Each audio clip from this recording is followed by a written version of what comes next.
Vous saluons, shalom, shalom, dans le puissant nom de Jésus-Christ de Nazareth, notre Seigneur, notre Rédempteur. Je voulais seulement parler au cœur de quelqu'un ce soir, parce que vous posez beaucoup de questions pour les répétitions des déceptions, les répétitions des mauvais sorts, les répétitions des situations pénibles et qui vous fait gémir et qui vous fait souvent vous posez beaucoup de questions. Pourquoi seulement moi? Pourquoi seulement moi? Il y a une réponse ce soir. Il y a des aspects parce que la parole dit dans Job 28, le verset 9 à 10 que l'homme porte sa main sur les rocs, il les renverse les montagnes depuis les racines. Il ouvre les trachées sur les rochers et son œil contemple tout ce qu'il y a de précieux. Il dit l'homme porte sa main sur les rocs, il les renverse les montagnes depuis les racines. Il sait qu'il y a les racines des montagnes.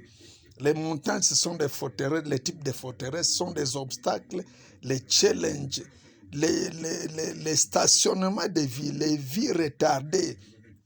Tout ça, ça fait partie des montagnes.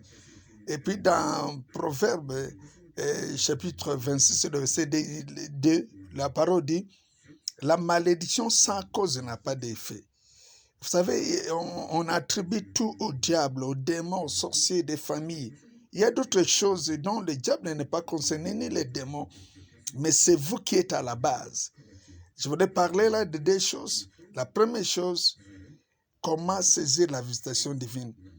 Dans Luc 19, 41 à 44, Jésus plaira sur Jérusalem et il dit au verset 44 que les jours viendront, les ennemis vont te tracher, te serrer de tout pas, et te détruire toi et tes enfants milliers de toi, parce que tu n'as pas connu le temps où tu as été visité. Dieu ne visite pas deux fois à la fois. Dieu visite une fois. Il a visité Israël, son peuple juif, et puis comme ils n'ont pas reconnu cette visitation, Jésus avait proclamé cette parole, et cette prophétie-là s'est accomplie à l'an 70, 70 de notre ère. C'est pas qu'aujourd'hui, vous voyez, l'ennemi d'Israël continue à le persécuter, mais c'est un peuple de Dieu. Dieu va les protéger et les donner la victoire. Mais si Israël a échappé à la visitation, à combien forte raison toi? Il y a des temps que Dieu te visite, mais tu ne saisis pas. Deuxième chose, c'est la confiance dans des relations humaines. Tu peux faire les gaffes, les réactions mauvaises, tu demandes pardon, la personne t'a pardonné, mais la confiance a disparu. C'est ça.